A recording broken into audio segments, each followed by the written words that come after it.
Welcome to the UGC NET MCQ Series.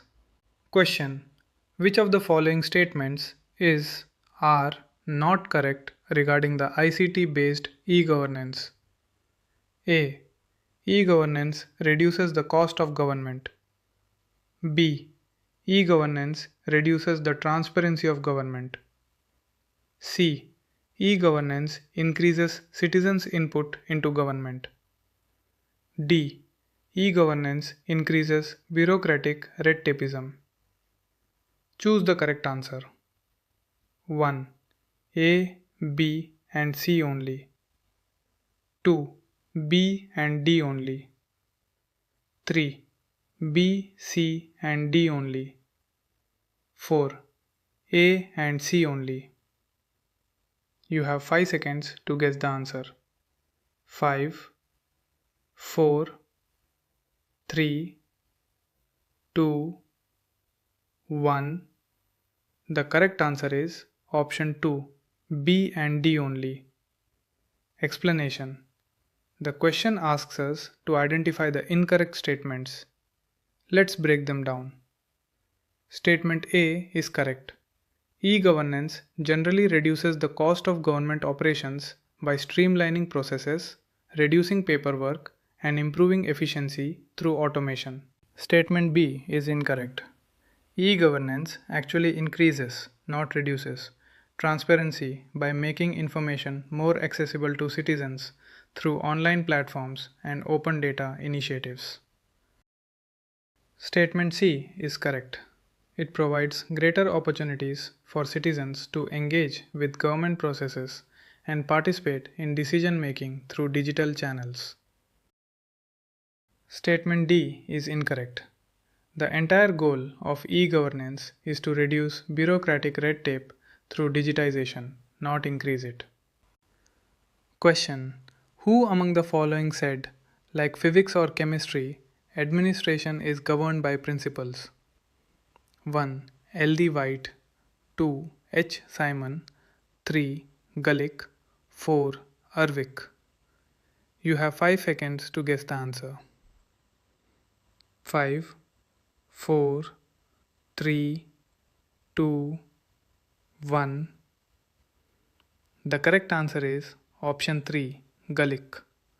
Explanation: Luther Gulick was a staunch advocate for the classical theory of organization.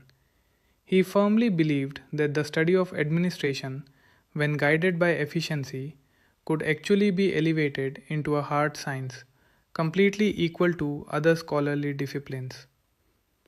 To emphasize this belief, Gulick famously stated that just like the natural sciences of physics or chemistry, administration is governed by universal, discoverable principles. This is also why he went on to formulate the famous post-corp principles. Question: which organization provides a robust communication system and effective support for e-governance in India? 1. Information Technology Organization. 2. Electronic Seva. 3. EGOV India. 4. The National Informatics Center. You have 5 seconds to guess the answer.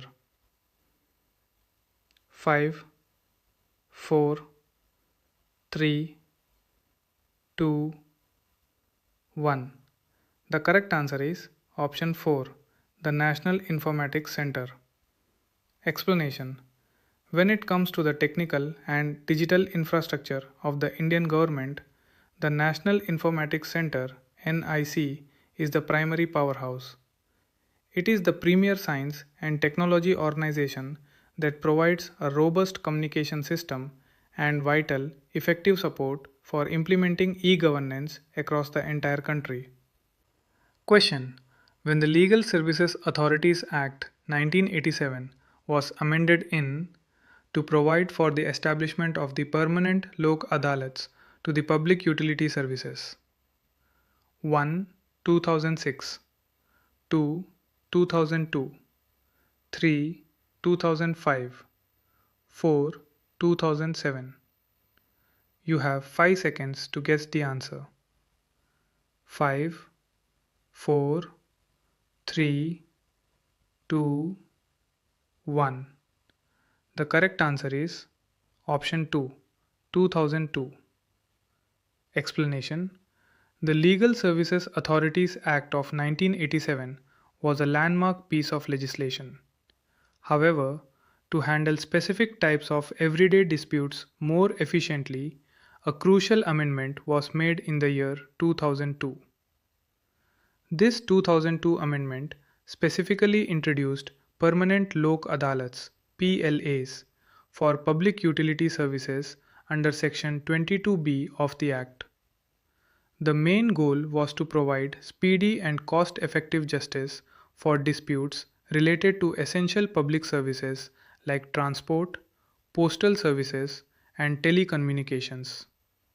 The amendment officially came into force on June 11, 2002.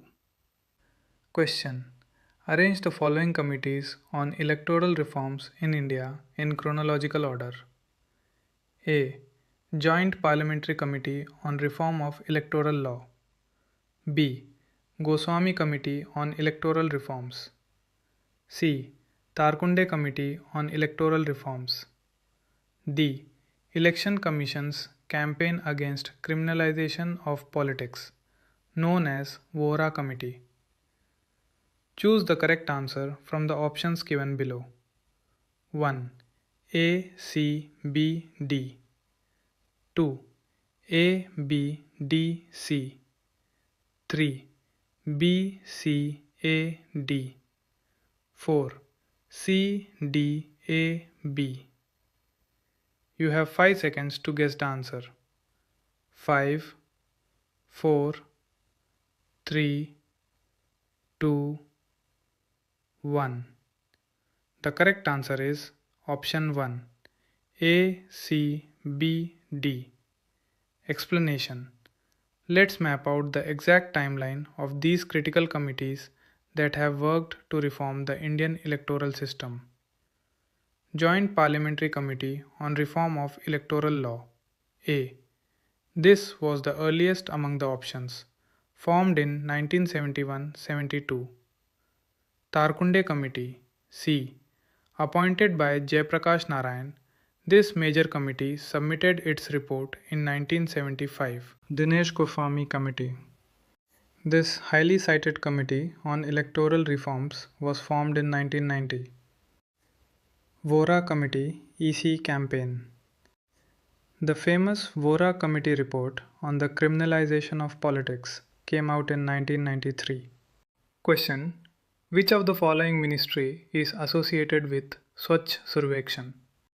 1. Ministry of Water and Sanitation. 2. Ministry of Housing and Urban Affairs. 3. Ministry of Rural Development. 4. Ministry of Finance. You have 5 seconds to guess the answer. 5, 4, 3, 2, 1. The correct answer is option 2, Ministry of Housing and Urban Affairs. Explanation: the Swachh Survekshan is an annual list of India's cleanest cities and towns. Because it is specifically an urban cleanliness and sanitation survey, it is exclusively released and managed by the Ministry of Housing and Urban Affairs. This massive initiative was originally started in 2016 to encourage a spirit of healthy competition among towns and cities to improve urban sanitation. Today, it proudly holds the title of the largest urban cleanliness and sanitation survey in the world. Question: when the Reserve Bank of India was established? 1. 1951. 2. 1971. 3. 1935. 4. 1947. You have 5 seconds to guess the answer. 5, 4, 3, 2, 1. The correct answer is option 3, 1935. Explanation: the Reserve Bank of India (RBI) is the nation's central bank. It was officially established on April 1, 1935 under the provisions of the Reserve Bank of India Act 1934. Its primary purpose was to regulate the issue of currency, manage the country's foreign exchange, and operate as the banker to both the government and commercial banks. Interestingly, the RBI was initially set up as a private institution.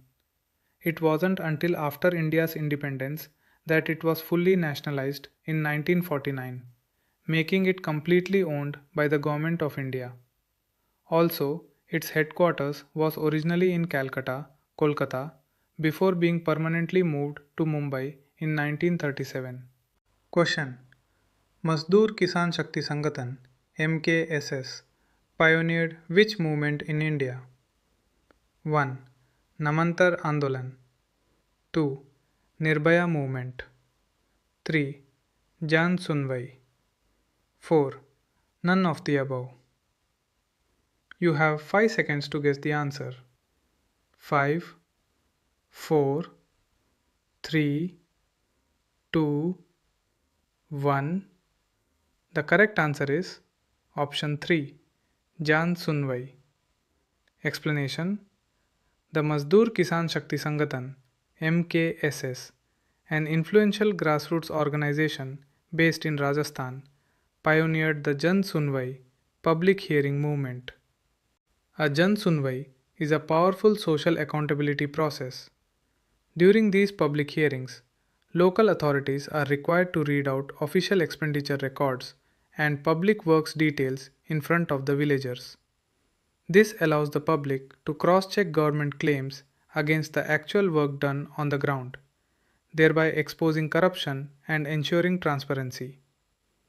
This specific movement by the MKSS laid the crucial foundational groundwork that eventually led to the historic Right to Information (RTI) Act in 2005.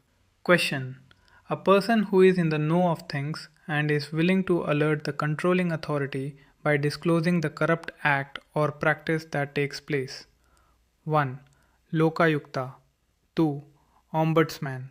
3. Whistleblower. 4. Central Vigilance Commissioner. You have 5 seconds to guess the answer. 5, 4, 3, 2, 1. The correct answer is option 3, whistleblower.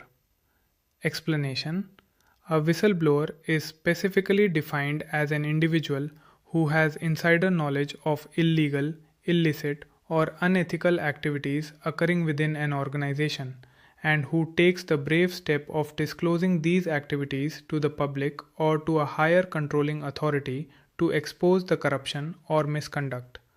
The other options represent the authorities rather than the informant. An ombudsman or lokayukta is an official appointed to investigate complaints against public authorities. The Central Vigilance Commissioner heads the apex vigilance institution, monitoring all vigilance activity under the central government. The whistleblower is the one who brings the information to bodies like the CVC or Lokayukta.